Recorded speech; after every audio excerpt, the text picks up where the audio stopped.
So last time I talked a lot about what's up, I her Lauren. Thanks. I don't think I've seen you on here before. Thanks for joining first time. So last time we talked about the difference between de-stress and eustress, right? And how it's best to put yourself in. Hey, what's up, Lauren? Keep yourself out of de-stress, right? And you do that by not having too many projects, by trying to take on more than you can chew. What's up, AdBK? ABK. I don't know if you've ever seen Dane Cook. He talks about the BK Lounge. That's funny stuff. Hey, but then we talked about eustress, right? And that's the positive stress, right? The body and the mind are meant to be put under stress during certain times, right? That's why you work out. That's why people go to school. That's why you do all these things you do in life. You're not meant to lounge around. You're not meant to be ABK. What's up? Oh, that's separate. Okay, I get it. But you're not meant to be a vegetable couch, right? All these people are like, I just want to make $1 million and just do nothing. Like, that would be hell, to be honest. That would be hell. I would hate that. It would be fun for like a month, right? It'd be fun to just go hang out on a beach somewhere. And I told this to my wife too. I was like, babe, it'd be so cool. Let's go like make a lot of money. What's up, you man? Thanks for joining. Like, babe, let's get on there. Let's go make a lot of money and let's go to just go on cruises all over the place. I went to the Bahamas once. That was really fun. But, after about a week, I'm like, you know what? I miss talking to all the guys. I miss, I don't want to just lounge around and be whatever, So good stress is, eustress. That's the good stress. Put yourself under that. And we talked about how you do that by making really short deadlines. So today, like I said yesterday, I didn't pack until 30 minutes before I had to leave. Why? Because I knew I had to leave at that time, so I knew there's no way I wasn't going to not pack, right?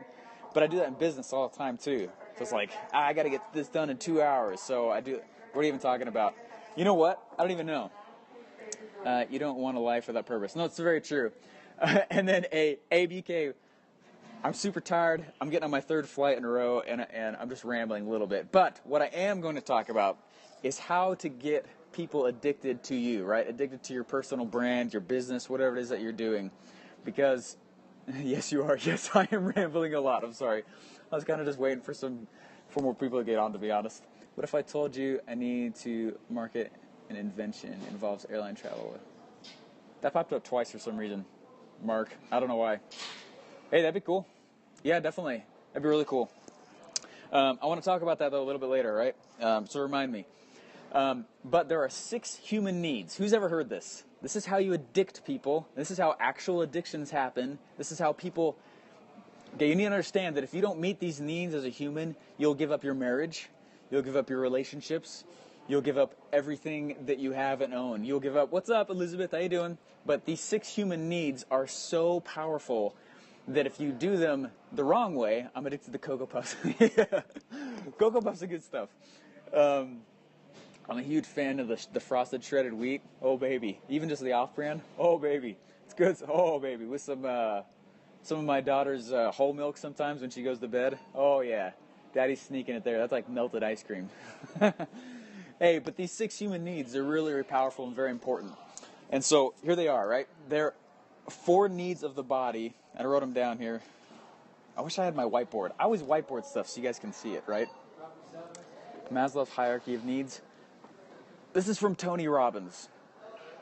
Maybe he got it from Maslow's. I don't know. So I don't know. But here they are, okay? There are 4 of the body. And there are 2 of the mind. And what's funny is that the 2 of the mind are not essential. We don't give up our identity. We don't give up, a lot of stuff. I'm flipping the camera around so you guys can see my phone here. I hope you guys can you even read that? Hey, there they are. Kind of.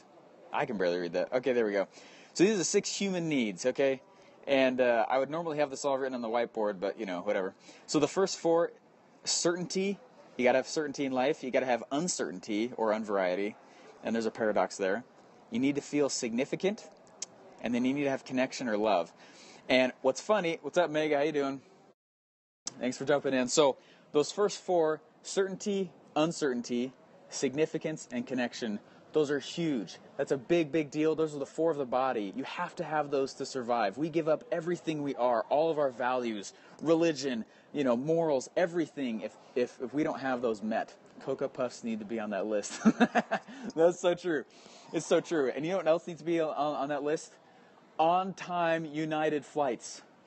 Oh my gosh, drives me nuts every time I fly United. Always late, always late. I'm going to land at 2 a.m. now instead of midnight. It's nuts. Anyways, that was another rant. So with these 4 needs, hate flying. I actually love flying. I love it so much. But you guys got me on all these crazy rants right now, okay? This is not a normal Steve Periscope, but whatever. All right, so the 4 of the body. If you have 3 of those 4 of the body, you have created an addiction. What? So if you can get someone to have certainty, uncertainty, and then, meaning variety, and then some kind of connection or love, because that's the 4th one. Looks like a gang sign. You've just created an addiction. What's up, Vernon Quermers? I'm sorry, I probably butchered that. Anyways, so you've just created an addiction. Okay, so any 3 of those 4 of the body, you've created an addiction. Any combination of them, right? And so let's think about it. When my wife and I were dating, my wife's a total bombshell. She's gonna say it. She totally is. So I took her on a date. It took me like 2 weeks to get the courage to ask her out, right? And I'm not a shy dude, but she was just really hot. Okay, I was like, man, she's out of my league. And so I was like, okay, I'm gonna go. I'm gonna try and do this, okay. And I can be a bit of a goofy dude. You guys have seen that from my Periscopes, right? And so I decided, hey, I'm gonna take her I'm gonna take her to a putt-putt golf course, but first we're gonna go to like a secondhand store and buy as much Argyle as we can. So we were wearing like as much Argyle and plaid as possible. I was like, we're gonna look the part at this putt-putt course, right? There's a point to this story, okay? This isn't another rant. And so we go and we have a picnic on a putt-putt golf course. It was hilarious. It was really funny. She liked it anyways, but it totally got out of her comfort zone. And anyone be on a date like that? No, it's probably from my scary mind or something like that. I don't know. No, so we take her. I go to it was a double date. Take her to the door. I had no intentions of like trying to kiss her or anything like that. And 2 or 3 dates later, we ended up holding hands. Then there was the kiss and all that. And what's happened? I've created variety in her life and my life, right? That's one of the needs. I've also created significance. We felt significant to each other. We started talking a lot. We were looking at each other's accomplishments. And then, I guess it's number 4 of that list. There's connection and love, right? And so I started feeling a connection. Do you feel awkward talking to yourself at an airport? Yes, I do. My gosh, I feel awkward talking to myself at an airport. There's people coming off of flights right here. No, I went and I found like the most empty flight already left spot so I could come do this because I was like, people are like falling asleep on benches. It's getting late here. Anyways, so we in effect had created an addiction to each other, right? Because 3 of those 4 needs had now been met, right? So here's a scenario, right? What's up, May? How you doing? Here's a scenario, right? You go along, I'm digging the story. You liking the story? All right. Moving along, my wife and I now have 2 kids. One's 5 months old. The other's 2 years old. My 5-month-old, she actually has a little cleft lip, just a little tug. And so it's actually January. We're going to go get it fixed. Really awesome. So we're super pumped about that. That's besides the point. But you can see, hey, life starts to happen. The relationship between my wife and I, keeps going. What's that? Taif? Sorry if I'm not saying it right. And keeps going along. But then suddenly, my wife, and you can see how this starts to happen. Oh, so one of my needs stops being met. She has to focus on the kids more, or, hey, my husband's gone all the time at work, and now he gets his connection and significance with people at work. You can see how people fall out of addiction or out of love with each other, right? That's how it happens. 3 of those 4 needs of the body are no longer being met, right? Significance, variety, certainty, and love or connection, right? 3 of the 4 make an addiction. And so in business, then the other 2. The 2 of the mind, is this cool? You guys liking this at all? I hope so, because I was like falling asleep and I was like, oh yeah, I promised everybody I'd go scope. I hope it's helping. Let me grab Q. Mark says Q. Give me some taps. What is your topic? I'm talking about the importance of how you can basically create an addiction. My boyfriend has a gaming addiction, makes me sad. And with that, so what I'm talking about is basically how you can make an addiction with your brand, your product, right? So that's what I do online. After I build out the sales funnels, after I send traffic to it, and I do all the testing, then the real testing is, well, am I creating a serious addiction to my brand, right? So with video games, I don't want to make this weird or whatever, but if you think about that, hey, what's up? Thanks for joining, guys. ABK, not BK. Thanks for getting back on. So there's certainty, right? You may not be feeling certainty, you may not be feeling variety.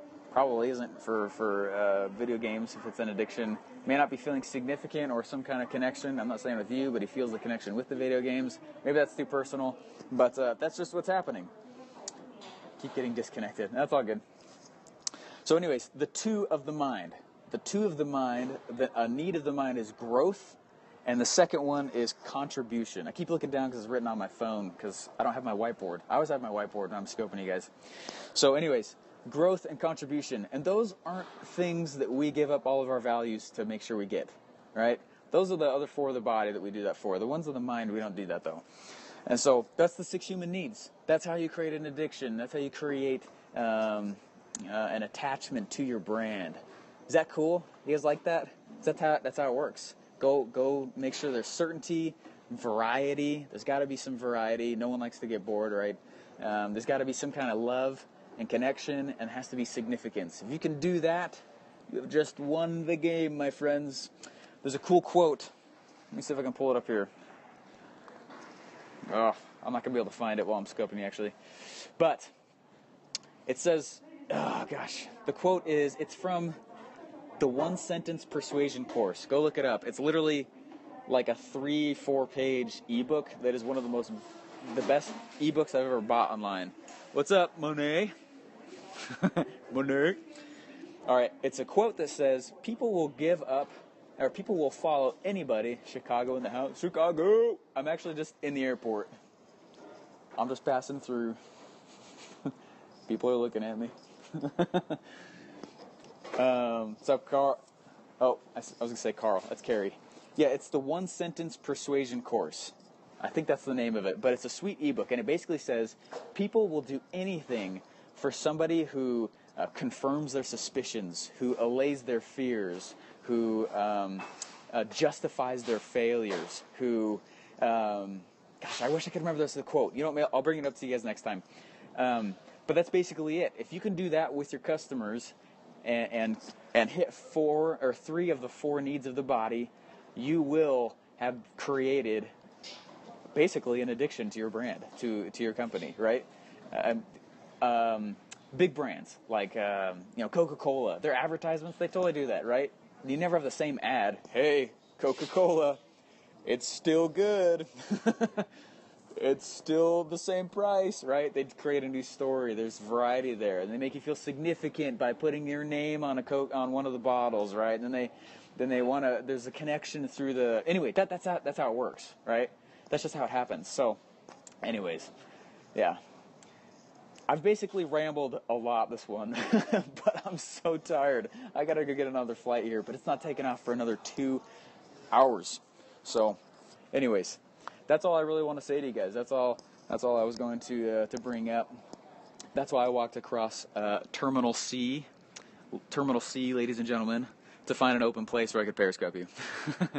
So, anyways, you guys got any questions for me? You guys got, Mark, airline. You have an airline innovation that you were talking about bringing up. I'm trying to remember what it was. Yep. Okay, what is that? Liz, what? Hey, thanks for joining. I can't say your name. Donov? I need a good sales funnel. You know the best thing to do, and if you've watched any of my previous scopes, I've definitely talked about this. The worst thing you can do online is go be creative. Okay? Lily Nielsen. Oh, sorry about that. Thanks for joining. Let me say that again. The worst thing you can do online is be creative. And the reason is because that is a great way to get arrows in your back. Right? People are going to show up and they're going to go out. They're going to try and be creative. They're going to go... You, Matt Damon. You know what? You're not the first person to say that. Do I look like Matt? I don't look like Matt Damon. But the worst thing you can do online though is be creative. The best thing to do is go. I would go to a place called ClickBank, and ClickBank is cool because it actually will. It shows you. It existed before Amazon, right? So that was like the major seller before Amazon existed on the place. Have you considered being a pitchman? No, but I was a door-to-door salesman for 2 summers. I was that guy in college. You sound like Matt Damon. Really? You know, I'll take that as a compliment. That's I don't speak English. You're doing a great job speaking English.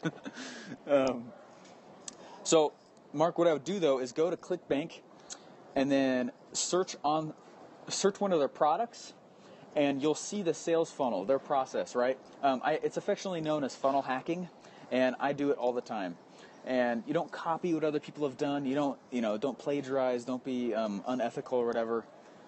You cool, Adam Sandler. Man, I'm getting all these movie characters. Adam Sandler, okay. Matt Damon, definitely cool. All right, we got the Born Supremacy, Born Identity. It's on Netflix right now. I'll take that. That's cool. Adam Sandler, I don't know about that. Just walking away because it just got awkward. Because the dude is standing right in front of me. So I'm going to come over here real quick. But, no, so what I would do, though, is, Mark, go to ClickBank, look at other people who are selling successfully in the industry, right? They're the people who have paved the path. Do I love football? Europe style? Not so much. I'm a big Broncos fan, though. Denver Broncos. Peyton Manning, big fan all the way. I don't care they lost last week. I bleed orange. I'm right here. So, Mark, though, go find other people who are already successfully selling in the industry. Don't go try to be creative and set up your own sales process. What I would do is I would go do some searches for things on Google that are related to the product you're thinking about launching. And then I would go use a place called SimilarWeb. And these are all Periscopes I've done in the past, but I should probably do it again.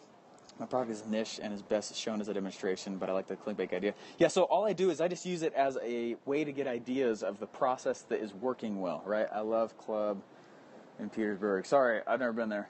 Hey, what's up? Suck it easy in my cock.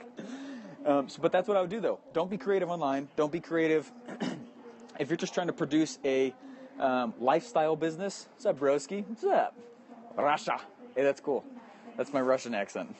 But I would go and I would figure out who is already selling successfully. If not a direct competitor, then an indirect competitor, right?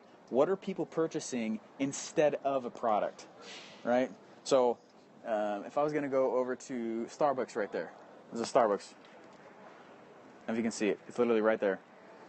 What's an indirect competitor, right? It'd probably be like the soda machine over there, right? It's the thing I get instead of. So go find a place that is selling something similar to what you're thinking about selling, and then buy their product. That's the best way to do it.